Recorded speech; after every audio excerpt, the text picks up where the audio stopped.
السلام عليكم ورحمة الله وبركاته. كسولو هذا الصومالي هل لايف ستايل وان شانل كذا على بقى حديدان وحي عافمادka quseeya laba kelmadooda degdeg ah hadaan iska niraahno organka wadnaha bini aadanka aan xidhay macluumaad yar oo degdeg ah ka qaadano waxa uu yahay kaalinta labaad ayuu ku jira xagga muhiimadda inuu muhiim u yahay jirka marka laga yimaado maskaxda qaybteeda dambe ee loo yaqaano al-makhiikh ama midda cerebellum iyo qaybteeda middle oblongata wasiqan hada maskaxda qaybta weyn mooye qaybta dambe muhiimadda ay ku fadhido ayaa koow isagu marka wadnuhu wuxuu noqonayaa muhiimadda labaad uu noqonayaa taas wadnuhu waxa uu leeyahay feerka bini aadanka ninka ugu xoog weyn raas feerkiisa ayuu leeyahay halkan waxaa ka dhacday shilay badnay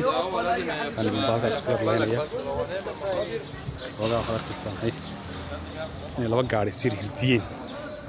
wayahay marka nin aad u yar gacan weyn markaas feerkii uu leeyahay wadnuhu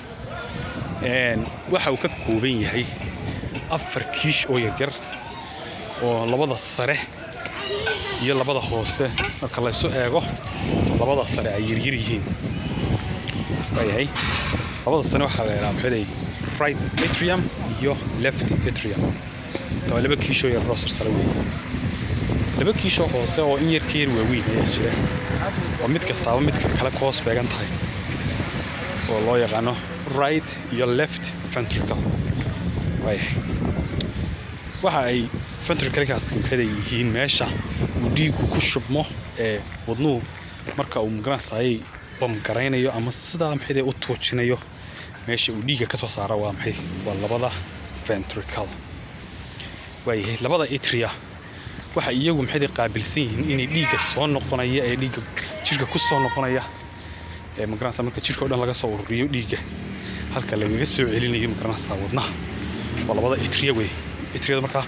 waa labada kiishay reesar sare oo marka waxa soo gala dhan kasta laba tuumba ka soo gala codka maqalka weeye ana marka baasha yar saaran way iibinayaan alaabooyin kale laga baxay wax noocaas oo ganacsi bedel ah ay iibinayaan ma qaadanayaan okay marka marka dhiiggu ku soo noqdo wadnaha waxa uu ka soo gelaya xagga sare ya xagga sare ka soo gelaya marka laba tuumbo yar xagga midigta ka soo gelaya oo loo yaqaano superior vena cava iyo inferior vena cava kuwaas dhiigii magaraasay dib ugu soo celinaya wadnaha dhanka kalena waxa kaga soo celinaya oo bidixda noqonaysa pulmonary veins laba pulmonary vein baa jira magaraasay kuwaas ayaguna xagga sare kaga soo celinaya marka durtaba labadii kiishe sare waan arkaynaa magaraasay tuumbooyinka ku soo celiyo dhiigga wayahay waxa jira marka labada kiishe hoose adaba waaweyn oo ah ventricle-ka left iyo right dhiigga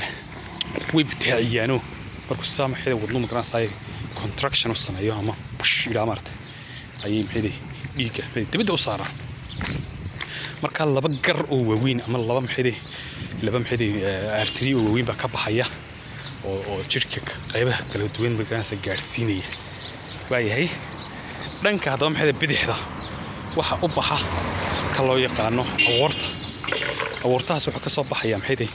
left ventricle-ka wuxuu uga soo dhex baxaya dabeetana valve yar buu leeyahay oo dhiigga ka kala maamulo magaraasay marka wuxuu soo sameeyaa markuu saa wadnuhu wiiraa martay oo push u sameeyo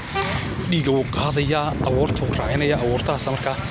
all over the body gaarsiinaya jirka qaybihiisa kala dhan gaarsiinaya marka taas baa waxa ay keenaysaa inay left ventricle-kaas u baahato awood badan oo ay ku bush karayso dhiigga si ay u gaarsiiso qaybaha kale jirka marka wadnaha la qalo ee la eego gudihiisa waxaad arkaysaa in ay magaranaysaa left ventricle ay ka xoog badan tahay right ventricle sababtoo ah iyadu waxay mas'uul ka tahay inay gaarsiiso jirka qaybihiisa kale magaranaysaa dhiigga marka taas waa taas laakiin marka aad eegto right ventricle iyadu gidaarkeedu aad uma xoogana waayo iyadu waxa ay mas'uul ka tahay inay dhiig gaarsiiso sambabada marta marka wadniyada sababkiina way isku ag yaalaano iyadu ma garanaysa wax badan ma gaarsiinayso meel fogdo kuma tuurayso waayahay taas waa taas marka maxay ay dhibaato ka jirto maxay jirka meelihiisa kale مثلا ay dee saamayso sambabada soo qofka مثلا yani sigaar gacabkiya oo noocaas oo kala maxay sambabada wax ka qaba arteriidi ma garanaysaa sababka gelinayay ayaa cadaadis dareemaya taasina waxa culays kale ku soo celinaysaa xaqi kale marka labada dhinac buu ka fadhiisanaya wadnuhu taas baa marka maxay arrinkaas jira macluumaadka ayar maxay khafiifka baan ka qaadanay ma garanaysaa wadnaha السلام عليكم ورحمة الله وبركاته.